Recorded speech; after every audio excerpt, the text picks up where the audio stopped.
أعوذ بالله من الشيطان الرجيم.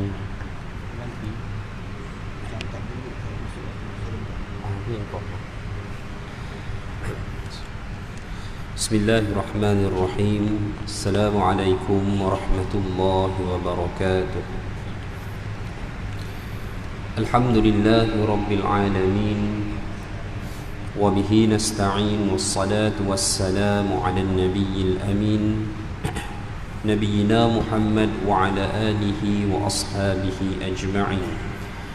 رب اشرح لي صدري ويسر لي أمري واحلل عقدة من لساني يفقه قولي، ولا حول ولا قوة إلا بالله. أما بعد، أيها المسلمون والمسلمات أعزني الله وإياكم. Perbahasan berkenaan dengan peristiwa-peristiwa besar daripada peristiwa akhir zaman berdasarkan bicara baginda Nabi SAW. Kita telah pun sampai kepada kemuncak peristiwa besar, iaitu zaman Nabi Allah Isa alaihi salam, iaitu merupakan zaman keberkatan dan kemakmuran yang paling agung bagi umat manusia, dan ianya adalah merupakan puncak kepada segala rentetan peristiwa besar ataupun peristiwa-peristiwa akhir zaman sebelum menjelang kiamat. Ini kerana selepas zaman Nabi Allah Isa, atau boleh saya nyatakan atau boleh saya sebutkan selepas kewafatan Nabi Allah Isa alaihi salam, maka boleh disifatkan tiada kebaikan kehidupan bagi kaum muslimin atau orang-orang mukmin. Kerana selepas daripada itu, manusia akan terbahagi kepada dua kelompok. Kelompok yang benar-benar beriman dan kelompok kafir, fasik atau munafik. Dan bagi kelompok yang benar-benar beriman, mereka akan dicabut nyawanya melalui satu kiriman angin sejuk, yang mana ia akan mencabut seluruh nyawa orang-orang yang beriman, sehingga di atas muka bumi ini tidak ada seorang pun yang akan menyebut nama Allah dengan maksud tidak ada orang yang mentauhidkan Allah Azza wa Jalla. Bumi akan mengalami suatu keadaan di mana seluruh penduduknya adalah kafir. Seluruh penduduknya adalah golongan yang melakukan kefasikan, kerosakan, keburukan,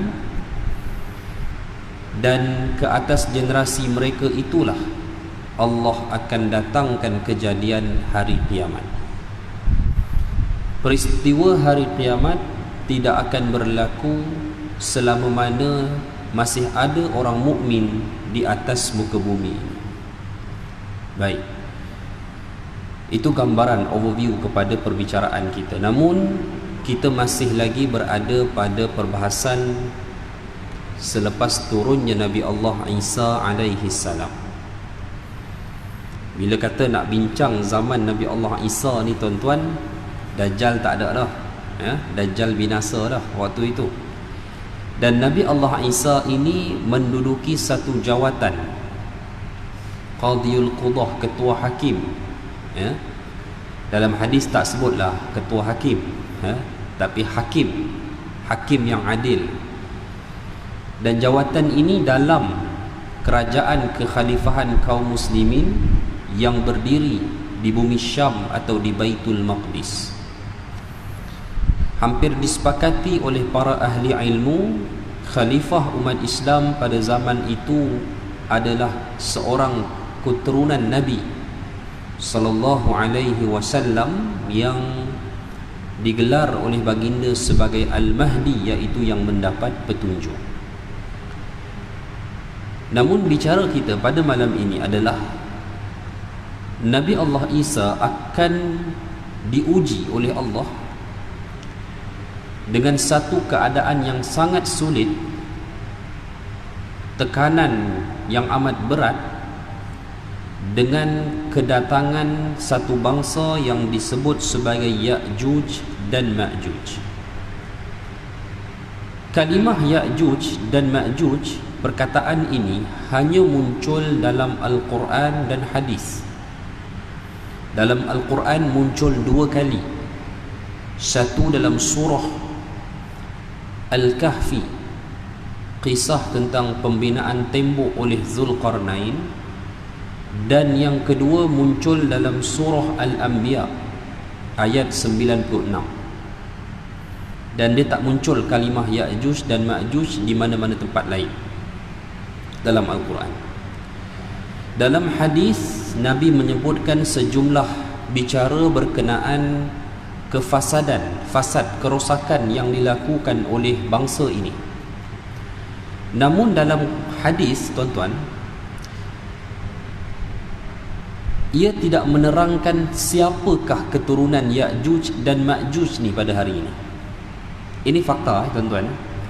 Kalau tuan-tuan tanya, walaupun Nabi membicarakan sejumlah hadis berkenaan dengan kerosakan bangsa itu, tetapi Nabi tidak sebut kepada kita siapa keturunannya pada hari ini. Okey. Akan tetapi, majoriti para ulama menyatakan bahawa Ya'juj dan Ma'juj itu dikenali di dalam kitab terdahulu seperti Bible sebagai Gog and Magog. Dan kalau Gog and Magog, kita tahu keturunannya siapa pada hari ini. Okey? Baik. Saya akan bicarakan sekejap lagi. Tuan-tuan boleh terima pandangan itu, tuan-tuan boleh untuk tidak menerima. Terpulang. Ya. Dia tak bersangkut kait dengan pokok akidah masalah ini. Cukup kita beriman dengan wujudnya bangsa ini, dan mereka melakukan kerosakan dan akan melakukan cubaan membinasakan Nabi Allah Isa alaihi salam di zaman baginda. Tetapi hadirin sekalian, ada beberapa perkara yang tally antara Ya'juj dan Ma'juj, dan juga maklumat tentang Gog and Magog yang menunjukkan ia adalah merujuk kepada bangsa yang sama dengan 2 terminologi yang berbeza, ya. Baik.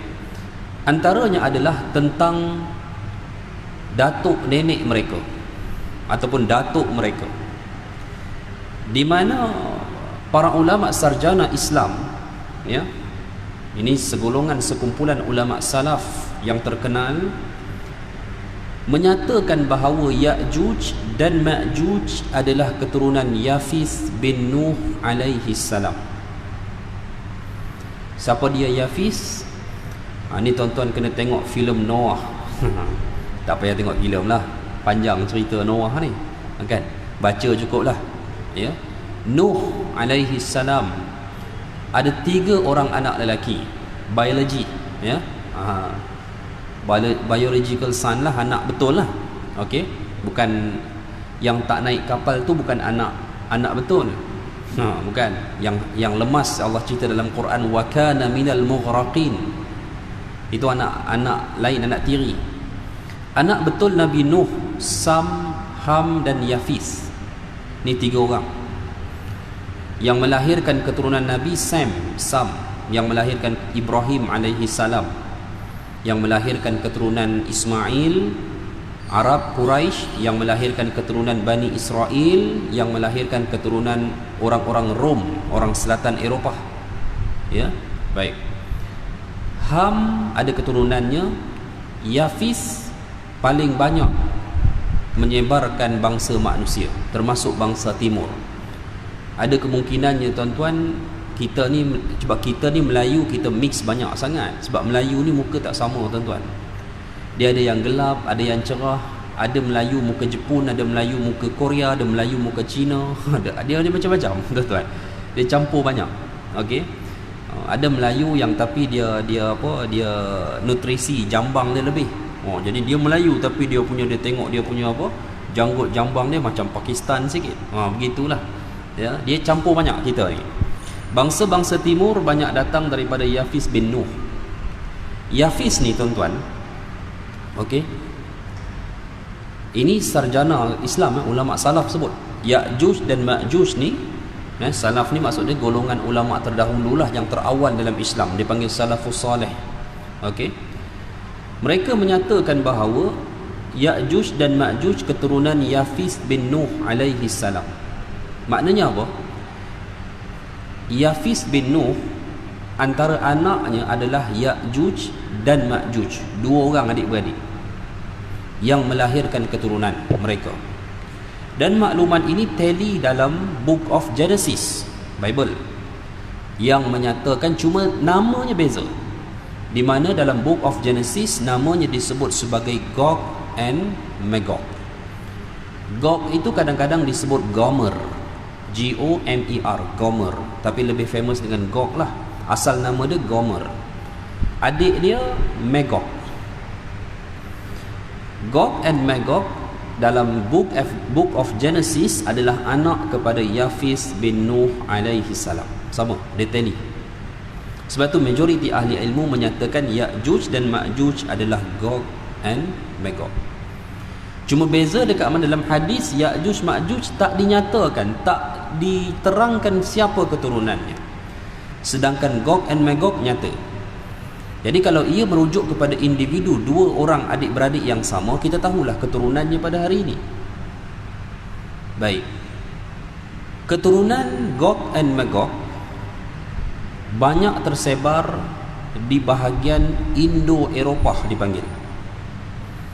Kawasan antara Eropah Selatan, Eropah Timur dengan Asia ataupun kawasan dipanggil Eurasia, dan sebahagiannya tersebar ke bahagian utara Eropah. Okey. Saya bagi satu contoh. Gomer yang mempunyai 3 orang anak ataupun Ya'juj lah. Okey. 3 orang anak. Pertama Ashkenaz, kedua Rifath, ketiga Togarma. Kita ambil satu contoh, ya, anak sulungnya iaitu Ashkenaz bin Ya'juj ataupun bin Gog bin Yafis bin Nuh alaihi salam. Ashkenaz keturunannya pada hari ini adalah suku Ashkenazi. Suku Ashkenazi ini maklum tuan-tuan, orang-orang asal utara Jerman yang menjadi pemodal elit dalam kalangan Yahudi dunia pada hari ini, tuan-tuan, majoritinya adalah orang-orang Ashkenaz. Macam tu, ya. Yang pegang ekonomi dunia pun orang Ashkenazi. Dia bisnes dia merata, tuan-tuan. Tuan-tuan boykot sini, dia ada kat sana. Boykot sana, dia ada kat sini. Macam tu lah, ya. Tuan-tuan boykot KFC McD melingkup Malaysia. Banyak stall tutup. Stall pula dia punya outlet dia tutup, tuan-tuan. Bisnes Yahudi bankrupt? Tak. Sebab apa? Selagi ada orang isi minyak, selagi ada orang check in hotel, selagi ada orang naik flight, semua bisnes tu ada berkait dengan dia. Siapa pegang? Mereka adalah daripada suku Ashkenazi, Jerman. Okey. Nama-nama besar dalam Ashkenazi ini seperti Rothschild, itu orang Ashkenazi. Kalau dalam bidang sains ilmu, Albert Einstein, itu Ashkenazi. Siapa lagi? Nama-nama besar dunia lah, tuan-tuan. Henry Kissinger, ni politik Amerika, meninggal lah, ya, yang mengarang blueprint kepada perjalanan orang Yahudi di Middle East sampai ke hari ini, ya. Dia Ashkenazi. Banyak orang-orang besar dunia ni daripada suku Ashkenazi yang majoritinya create kerosakan, peperangan, kacau bilau, haru biru, ya, dengan kekuatan ekonomi dan keuangan yang mereka pegang. Ini anak keturunan Ashkenazi. Okey. Baik. Keturunan-keturunan mereka berdua ni, Gog and Magog ini, ya, hari ini yang mendominasi manusia ataupun mendominasi sistem kehidupan manusia adalah yang tersebar di bahagian Eropah Utara. Hampir keseluruhan raja-raja Eropah, sama ada yang masih wujud monarkinya atau yang telah runtuh, adalah daripada keturunan Gog and Magog. Jangan pelik tuan-tuan. Ya. Antara bangsa yang clear keturunan mereka adalah orang-orang Scandinavian, Norwegian, Swedish, ya, Denmark. Itu orang Scandinavian. Itu keturunan mereka. Sebab tu bila tuan-tuan tengok, contohnya tuan-tuan ambil contoh Raja England. Okey. Raja England bukan orang Pulau Inggeris. Raja England ni keturunan William I. Ya, William I. Orang apa? Orang Viking, Normandy. Orang mana asal tuan-tuan? Northman, orang Norway, orang Denmark, hadirin sekalian, asal sana. Okey. Dia menjajah. Ya, dia bukan menjajah tempat kita saja. Sebelum dia jajah kita, dia jajah tanah Inggeris dulu. 1066 Masihi. Masa tu William I datang bawa bala tentera dia, berperang menjatuhkan raja King Harold II, King Harold kedua. King Harold kedua ni orang Anglo-Saxon. So berakhir empire suku Anglo di England, bermulalah legasi keturunan Normandy, Viking, orang Scandinavian menjadi King of England. Elizabeth keturunan dia, Charles keturunan dia, sampai sekarang tuan-tuan sekalian. Start daripada situlah England dan beberapa negara lain, terutamanya Perancis, Eropah, mula membentuk angkatan salib dan membantai Baitul Maqdis. Tak lama tuan-tuan, 33 tahun selepas mereka menubuhkan kerajaan di England. Ini cerita dia, sejarah dia. Sebab tu tuan-tuan tengok bangsa ni kenapa hebat sangat. Satu dunia dia pergi pusing. Satu dunia dia pergi pusing, dia jajah. Orang pernah buat lawak, buat dia humor lah. Dia letak satu gambar bilik sekosong-kosong bilik, luas nothing dalam bilik tersebut. Gambar apa tu? Dia kata ini gambar apa ni, bilik kebal England, ya, bilik emas dia tu, kalau semua emas dia dipulangkan kembali ke tuan asal, bilik tu jadi kosong. Kan? Kalau ikut ceritanya, dia disimpan di Bank of England bawah tu lah, Threadneedle Street dekat London tu, tuan-tuan. Tu cerita dia lah, wallahu alam lah, katanya di situ lah, ya. Termasuk muzium dia, kalau dihantar balik barang-barang dia kepada semua negara-negara pemilik asal, maka kosonglah muzium dia. Okey. Ini bangsa mereka sebenarnya. Tapi kita mungkin tak nampak begitu. Okey, sebabnya apa? Dalam hadis tak dinyatakan jelas siapa keturunan Ya'juj dan Ma'juj.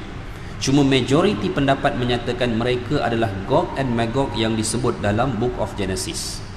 Dan kalau kita bahas tentang keturunan Gog and Magog, itulah keturunan mereka. Pada zaman Nabi SAW, orang-orang Eurasia ataupun orang-orang Eropah Utara yang difahami sebahagiannya sebagai keturunan Gog and Magog, mereka tidak boleh datang ke tanah Arab. Okey, mereka tidak ada akses ke tanah Arab. Sebab apa tuan-tuan? Jalan perhubungan antara benua Eropah Utara ke tanah Arab hanya terbuka sejak 1000 tahun yang lalu. Sedang Nabi dah tinggalkan kita 1400 tahun. Kenapa? Kerana satu-satu jalan yang ada adalah dengan merentasi sebuah banjaran yang bernama Caucasus Mountain, yang duduk antara Laut Hitam dan Laut Caspian. Hari ini kawasan itu merangkumi negara Georgia. Okey, hadirin sekalian. Itu satu-satu laluan yang ada. Tetapi pada zaman Nabi, laluan itu tidak boleh dilalui. kerana terdapat sebuah tembok besi yang menghalangi laluan tersebut, yang menutup terus laluan tersebut, dan tembok tersebut dibina antara dua buah gunung di kiri dan kanannya. Dan sebab itu tuan-tuan, Nabi dan para sahabat mereka tidak pernah bertemu dengan bangsa what we call Mat Saleh hari ini. tak pernah jumpa. Yang mereka jumpa adalah orang-orang Rom, kerana ada kerajaan Rom, kerana kerajaan Rom pada masa itu adalah di Istanbul, hadirin sekalian. Rom Timur, Eastern Roman Empire. Orang Rom berbeza dengan orang Mak Saleh. Kita panggil Mak Saleh ni, Mak Saleh ni ada ciri dia rambut perang begitulah, muka dia putih merah begitu. Orang Rom asal, kalau tuan-tuan nak tengok, tuan-tuan kena tengok orang Eropah sebelah selatan, orang Itali, orang Spain, itu muka, ataupun orang Eropah sebelah timur, itu adalah muka Rom. Itulah orang Rom. Rom keturunan Nabi Allah Ishaq alaihi salam dari anak yang pertama, abang kepada Yaqub alaihi salam. Sebab itu kita tengok Eropah ni, dia ada dua karakter wajah yang amat berbeza. Okey, kalau kita tengok Spain, antara negara yang paling boleh kita nampak different dia lah. Dia ada muka yang muka Rom asal, dia macam Arab sikit lah, belah sini muka rambut hitam. Dia ada muka yang memang Mak Saleh, rambut dia perang. So ada different, dua karakter wajah yang berbeza. Okey, baik. Sebab tu tuan-tuan, bila kita renung pandangan ni, kita nampak kenapa bangsa Eropah ni, walaupun sebahagian orang akan agungkan kok mana pun, tu tak dinafikan. Kita ada anak belajar di UK, dan kata adik-beradik saya belajar sana, jadi macam mana tuan-tuan? Memang kita rasa adalah kebanggaan belajar mana, UK contoh kan, kerja kat mana, UK. Itu sebahagian tuan-tuan mungkin pernah kerja di, memang kita ada kebanggaan. Tetapi kita tengok kenapa bangsa ni, ya, bangsa Eropah ni, dia kerja dia jajah bangsa lain. Mana benua dia tak masuk tuan-tuan? Afrika. Tengok apa jadi. Sebab apa? Kekayaan hasil bumi tanah di Afrika itu, dia masuk, ya, sampai ke ceruk tempat kita lah tuan-tuan, ya. Tanah kita ni habis hujung dunia kan. China, satu empire besar tuan-tuan. Zaman Nabi memang Nabi tak ada hubungan dengan Maharaja China kerana faktor geografi, tapi empire China dah wujud sebelum Nabi lahir. Dah ada. Hubungan Nabi sampai kepada empire Farsi sahaja, tak sampai kepada China. China yang sebesar itu empire-nya pun tuan-tuan, tanah dia kena kebas juga dengan bangsa tu. Taiwan kena sauk, Macau kena sauk, Hong Kong kena sauk. Ya, tanah siapa? Tanah China.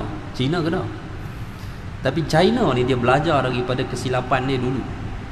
Sebab tu dia tak bagi ruang kepada barat untuk buat sebarang perkara yang boleh menggugat kedaulatan dia, walaupun dia terpaksa masuk tanah dan perairan orang lain.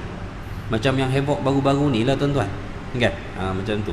China marah, tak ada apa pun, jangan risau kan, tak ada apa pun. Dia marah tu sebab Petronas cari gali pakai kapal yang kita sewa daripada US, West Capella tu je cerita dia tuan-tuan. Kan, West Capella ni kapal milik US, Petronas sewa buat cari gali. US pun provoke bila kita pakai kapal West Capella, dia hantar kapal perang dia US. Untuk apa? Untuk backup kapal tu daripada ancaman kapal-kapal Coast Guard China ni. Itu yang jadi isu, tak ada apa pun, kita tak ada benda pun. Dan baru ni West Capella tu dia jumpa minyak di kawasan ESS zone kita lah. Tak apalah, itu geopolitik sikit, bidang saya, tapi saya tak maulah cerita kat sini. Kita nak cerita hadis tuan-tuan, ya? Okey, baik. Ini yang saya boleh bicarakan kepada kita semua. Okey, kita rujuk kepada surah Al-Kahfi secara ringkas tuan-tuan, ya. Panjang cerita, tapi kita nak balik zaman 500 tahun sebelum Masihi. 500 tahun sebelum Masihi hidupnya seorang maharaja yang Allah rakamkan dalam Al-Quran, tetapi Allah tak menyebut namanya. Allah menyebut pada kalamnya dengan gelaran raja tersebut, iaitu Zulqarnain. Majoriti pendapat menyatakan gelaran itu yang bermaksud orang yang mempunyai dua tanduk adalah kerana sifat mahkota yang dipakai oleh raja tersebut. Satu mahkota yang mempunyai replika dua tanduk di atas mahkota tersebut. Zulqarnain. Qarnain makna dua tanduk, Qarnun makna tanduk. Okey, itu pendapat. Ada pendapat lain, tapi pendapat tu yang saya pilih sebagai, saya lihat pendapat yang paling kuat lah. Kalau tuan-tuan pergi ke Iran, tuan-tuan akan boleh melawat peninggalan sejarah kerajaan Achaemenid yang telah terbina sejak 500 tahun sebelum Masihi. Ni jangan kaitkan dengan Iran Syiah hari ni ya. Tak ada, ni kaitan dulu, ni tak ada cerita Syiah lagi, cerita dulu. Tuan-tuan akan jumpa satu makam seorang raja yang dunia mengakui bahawa dia seorang raja yang tidak pernah menyembah banyak Tuhan. Yakni seorang raja yang hanya menyembah satu Tuhan. Ada lakaran gambarnya, tapi bukan gambar potret, bukan, lakaran gambar batu begitu. Dia memakai dua tanduk. Okey. Raja tersebut dipanggil dengan panggilan Cyrus the Great. Cyrus, Cyrus the Great, itu namanya. Baik. Bercirikan seorang raja, bercirikan yang bercirikan mahkota yang mempunyai replika dua tanduk pada mahkota tersebut. Itu Cyrus the Great, tuan-tuan. Dalam Bible muncul juga watak Zulqarnain ini, tetapi disebut dengan namanya, iaitu Chorus, yang dikatakan mempunyai kaitan dengan perkataan Cyrus. Okey. Hampir pasti dengan himpunan segala maklumat nas dan sejarah, Zulqarnain yang disebut dalam Al-Quran adalah Raja Cyrus the Great, seorang raja berbangsa Farsi yang menubuhkan kerajaan Achaemenid di zamannya. Nama kerajaan itulah, tuan-tuan. Yang pastinya ia bukan Alexander the Great, kerana itu adalah manipulasi barat. Sebab itu sampai sekarang orang bagi anak nama Iskandar Zulkarnain. Iskandar tu Alexander, Zulkarnain bukan Alexander. Itu nyata, tuan-tuan. Alexander yang tuan-tuan nampak patungnya di Macedonia itu, dia kafir, tuan-tuan. Memang clear dia kafir, dia bukan Muslim. Mana mungkin seorang raja kafir Allah rakam cerita macam ni dalam Al-Quran, ya? Dan dia hidup selepas zaman Cyrus the Great. Okey, baik. Kalau tuan-tuan baca kisah Bani Israel dalam surah Al-Isra ayat 4 hingga 7, tuan-tuan akan nampak satu kisah perjalanan Bani Israel dengan begitu ringkas Allah cerita, di mana mereka pernah dihancurkan oleh Raja Babylon. Bani Israel dibawa menjadi hamba abdi di Iraq di bawah kerajaan Babylon, dan mereka diselamatkan oleh seorang raja. Siapa dia? Cyrus the Great. Kerana dalam sejarah, Cyrus the Great adalah raja yang menghancurkan kerajaan Babylon yang menyembah berhala dewa itu. Babylon ni dah tak ada, tuan-tuan, dah tinggal nama. Babylon muncul dalam Quran, Allah sebut Babil, nama kerajaan itu. Okey, Babil. Allah pernah menurunkan Harut wa Marut di dalam kerajaan Babil, ceritalah dalam Al-Quran.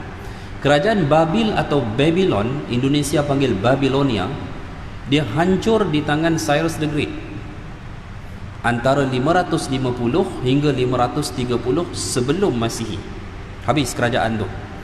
Kerajaan tu kerajaan yang menyembah berhala, dewa. Dewa-dewa tu dizahirkan dalam bentuk berhala lalu disembah. Most of dewa-dewa tu dah jadi kopi, brand kopi pada hari ni. Tak nasib lah, tuan-tuan. Walaupun kopi tu sokong Palestin, tapi dia still brand satu dewa yang disembah oleh Babylon. Okey, antaranya Zeus lah, dewa Zeus. Okey. Baik. Okey, sambung. Cerita kopi ni rasa nak beli americano lah pula. Okey. Baik. Okey. Habis dah Babylon zaman tu. Bila Babylon hancur, Bani Israel dikembalikan semula daripada Iraq balik semula ke Baitul Maqdis. Mereka bina semula kerajaan. Itu semua berlaku di zaman Cyrus the Great, atau Quran merakamkan namanya sebagai Zulkarnain. Baik. Tuan-tuan, perjalanan Zulkarnain dalam Al-Quran ini yang dikatakan barat ke timur, dia macam ni lah tuan-tuan. Bila sebut barat, tuan-tuan tak bolehlah terus aspek Amerika. Bila sebut timur dalam Quran, Jepun. Tak boleh, dia tak jadi macam tu cerita. Dia kena tengok di mana lokasi geografi raja tersebut. Okey. Dia tak jalan jauh tuan-tuan. Dia jalan di benua dia lah, di bahagian Asia Barat. Kalau kita refer kepada sifat yang Al-Quran cerita, perjalanan itu memang di bahagian kawasan antara belahan daratan Laut Hitam dan Laut Caspian. Dan perjalanan itu sabit dalam Al-Quran adalah di kawasan banjaran pergunungan. Dan saya nak beritahu kepada kita yang saban minggu kita baca Suratul Kahfi pada hari Jumaat, betulkan maklumat kalau kita salah faham selama ni. Zulkarnain tak pernah jumpa bangsa Ya'juj dan Ma'juj. No. Zulkarnain hanya jumpa satu kaum, ya, wajada min dunihima qauma la yakaduna yafqahuna qawla. Zulkarnain hanya jumpa satu kaum di kawasan pergunungan tersebut, yang mana kaum itu hampir tidak difahami akan tutur bicara mereka. Ini pada banyak pandangan tuan-tuan. Mereka bukan primitif, tetapi mereka bangsa asing yang bukan duduk di kawasan Asia Barat ataupun Timur Tengah. So boleh jadi mereka ni daripada kawasan Eropah yang tutur bahasanya berbeza. Kawasan mereka jumpa tu hari ini Georgia. Siapa pernah tahu bahasa Georgia? Bahasa paling susah dalam dunia tuan-tuan. Bahasa yang dia tak ada similar langsung. Dia punya grammar, dia tata bahasa dia dengan mana-mana bahasa lain. Okey, dia ada susunan dia pelik-pelik. Dia bahasa ni biasanya dia berbeza pada sudut mana meletakkan perkataan tu lah. Macam tu kan. Kalau tuan-tuan tengok English, macam contoh English lah kan, air mineral jadi mineral water, dia terbalik begitu. Arab, kalau tuan-tuan belajar bahasa Arab, dia verb datang dulu. Akala Muhammadun ar-ruza, telah makanlah Muhammad akan nasi, kan? Tapi sama tak susunan dia bahasa kita? Tak. Bahasa kita saya makan nasi. Okey. Orang India cakap kan terbalik. Sebab apa? Bahasa ibunda dia terbalik, kan? Nan sore sabda, saya nasi makan, itu bahasa dia. Saya nasi arah makan. Dia cakap tu mengikut susunan bahasa ibunda dia. Sama juga bahasa Jepun kan macam tu juga kan. Siapa pernah belajar bahasa Jepun, dia akan cakap, kalau ikut susunannya, dia akan cakap ini kereta punya saya, macam tu. Bahasa Korea sama juga. Dia tak cakap saya ada kucing, kan? Dia akan cakap goyangi isoyo. Dia akan cakap macam tu, kucing saya ada. Dia bahasa dia. Georgia, dia ada bahasa susunan dia sendiri. Wallahu alam. Tapi Quran cerita satu kaum ni dia hampir tak difahami bahasa dia. Itulah kaum yang Zulkarnain jumpa. Dia bukan Ya'juj dan Ma'juj. Kaum ni mereka jumpa Zulkarnain dan mereka dapat melihat kekuatan yang ada pada beliau dan angkatannya. Mereka menyatakan, qalu ya Zulkarnain, wahai Zulkarnain, inna Ya'juj wa Ma'juj mufsiduna fil ardh. Sesungguhnya ada satu bangsa, Ya'juj dan Ma'juj, kerja mereka melakukan kerosakan atas muka bumi. Fahal naj'ala laka kharjan ala an taj'ala bainana wa bainahum sadda. Sudilah kiranya kamu ini dengan kekuatan yang kamu ada membina sebuah benteng yang memisahkan antara kami dan mereka. Tuan-tuan, satu lagi saya nak betulkan pada tuan-tuan. Zulkarnain tak pernah bina tembok tutup pintu gua. Ini banyak orang faham. Tak ada. Quran tak pernah cerita bina tembok tutup pintu gua, tak ada. Bukan. Ya. Dia hidup di wilayah dia di sebelah Eropah Utara. Dia tutup jalan akses turun ke Timur Tengah, ke tanah Arab. Tu cerita dia. Sebab tu orang bedah bertanya kan, macam mana Zulkarnain buat tembok apa ni, Ya'juj Ma'juj tak kacau ke? Kita faham dengan cara macam tu tak boleh tuan-tuan. Okey, baik. Qala ma makkanni fihi rabbi khairun. Zulkarnain jawab kepada mereka, kekuasaan yang Allah Ta'ala telah berikan menempatkan aku di atas muka bumi ini lebih baik daripada bayaran yang kamu nak bayar untuk aku membina tembok ini. Ya, fa'inuni biquwwah, cukuplah kalian bantu aku supply manpower, biquwwah, kekuatan, maknanya manpower lah. Zulkarnain nak pekerja, ya. Aj'ala bainakum wa bainahum radma, kata Zulkarnain, aku akan membina antara kamu dan mereka satu radma. Radma dalam bahasa Arab, radam bahasa English sebut dam, benteng tu, macam dam lah, empangan tu. Satu tembok yang berbentuk macam tu lah sifat dia, radma. Itu yang dikatakan oleh Zulkarnain. Macam mana nak bina? Atuni zubarul hadid, datangkan kepada aku potongan-potongan besi. Belilah daripada mana syarikat supplier besi yang ada waktu itu tuan-tuan. Tapi yang ada profesor cakap besi itu semua datang daripada mana? Kedah. Itu saya tak bertanggungjawab lah.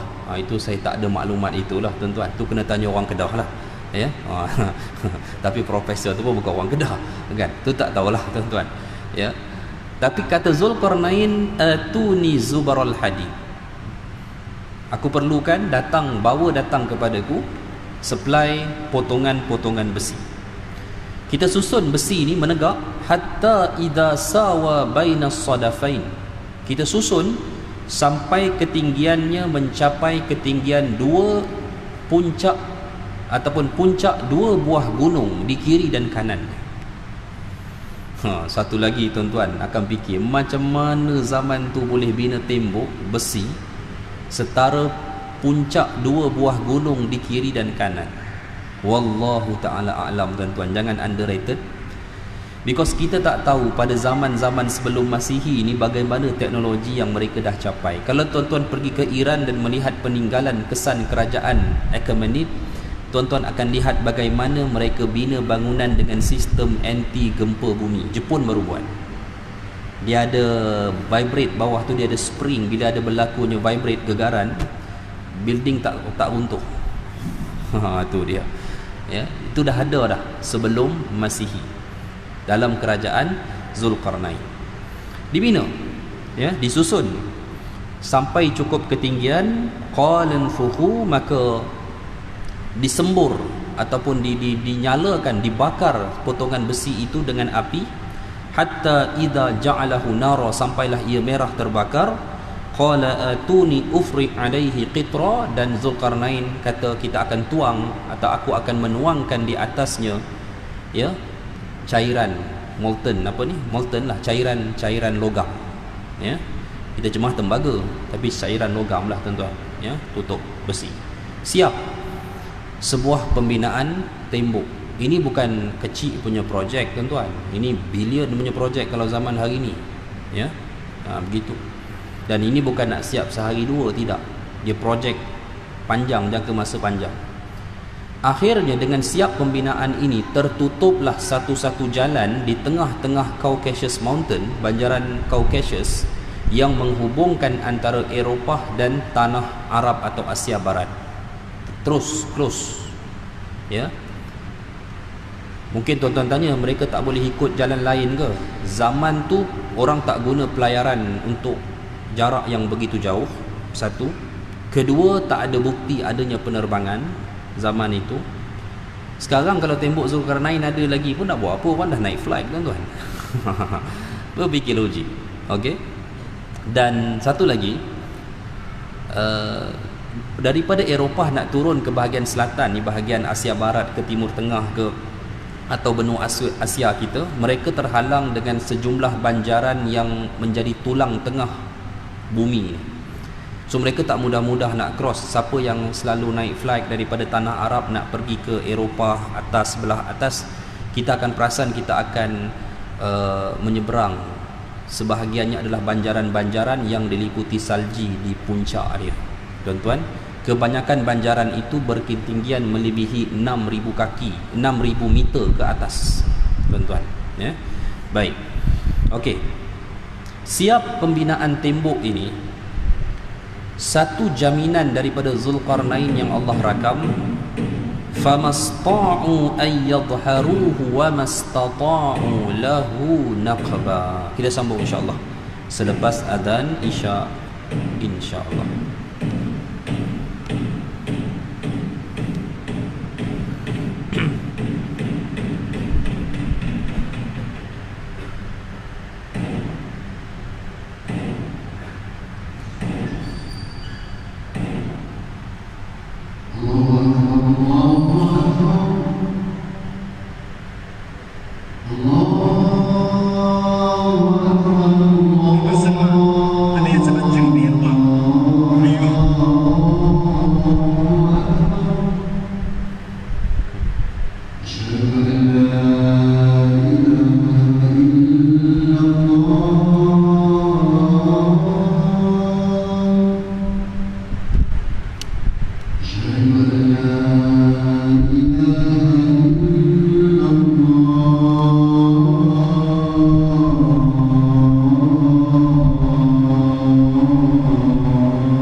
Bismillah wassalatu wassalamu ala rasulillah wa ba'd. Baik.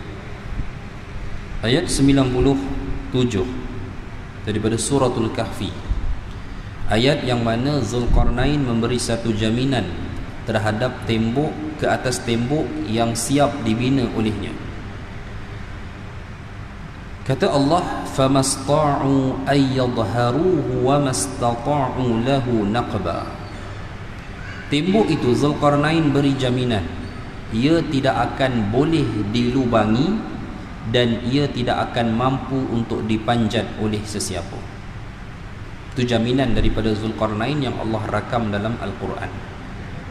Baik, tuan-tuan baca hadis, tuan-tuan akan jumpa hadis Nabi menceritakan Ya'juj dan Ma'juj melubangi tembok. lalu rilis daripada kepungan mereka. Tuan-tuan, macam mana? Kontra Quran dan hadis? Tak. Quran dan hadis tak akan kontra. Quran cerita tak boleh tembus. Nabi cerita Zulkarnain lagi, Ya'juj dan Ma'juj, dia lubangi tembok dia dan dia rilis daripada kepungan dia. Okey. Sebab tu tuan-tuan tengok Barat, dia bila dia buat filem Viking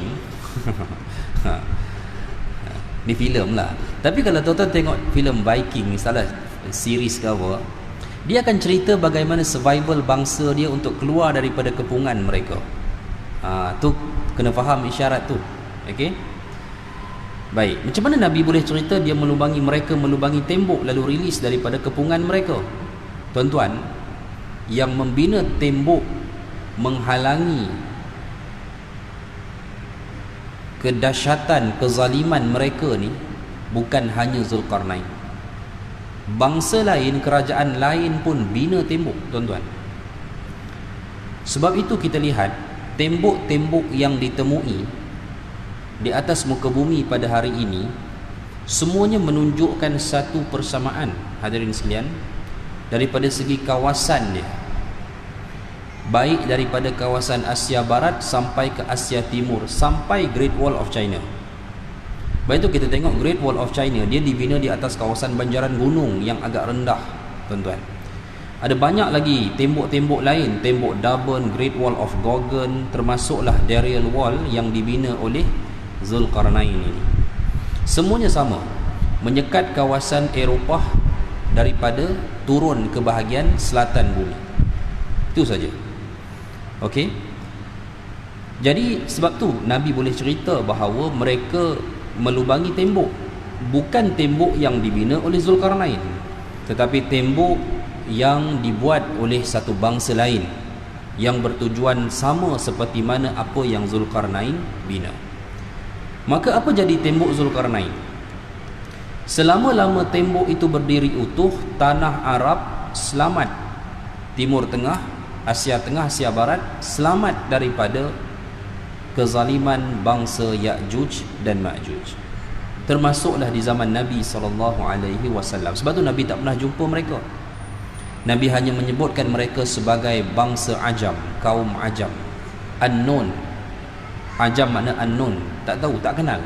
Arab tak pernah tengok mereka ni. Sebab tu bangsa Arab tak pernah jumpa orang putih Mat Saleh, orang England, orang Perancis, orang Jerman, tak pernah jumpa zaman tu. Yang jumpa Rom. Okey, baik. Apa jadi tembok tu? Kata Zulkarnain, qala hadha rahmatun min rabbi. Ini adalah merupakan rahmat daripada Tuhan. Fa idza jaa wa'du rabbi ja'alahu dakka. Bila sampainya janji Tuhanku, ia sendiri akan menjadikan tembok itu dakka, hancur, rebah, roboh, tuan-tuan. Bukan kerana dilubangi, bukan kerana dirobohkan oleh orang lain, tidak. Baik. Wa kana wa'du rabbi haqqan. Dan janji Tuhanku adalah suatu yang benar. Tuan-tuan, siapa pernah jumpa tembok Zulkarnain ni pada hari ini? Tak ada kan? Tak ada siapa pernah jumpa. Tuan-tuan, ada sahabat pernah jumpa. Dia bagi tahu kepada Nabi. Dia verify dengan Nabi. Nabi tanya beberapa sifatnya. Dia nyatakan. Bergaris, menegak. Sebab dia susunan besi kan? Menegak. Nabi benarkan apa yang dilihat oleh sahabatnya itu. Ya, ini semua terhimpun dalam catatan tesis Master Profesor Dr. Yusuf Abdullah Al-Wabil berkaitan dengan peristiwa akhir zaman, bab Ya'juj dan Ma'juj, Universiti Islam Madinah. Ini tak ambil topik kedai kopi, tuan-tuan, bukan? Ya. Kalau tuan-tuan cerita bab akhir zaman ni, jenis lepak kedai kopi cerita, memang ni tuan-tuan jangan main-main.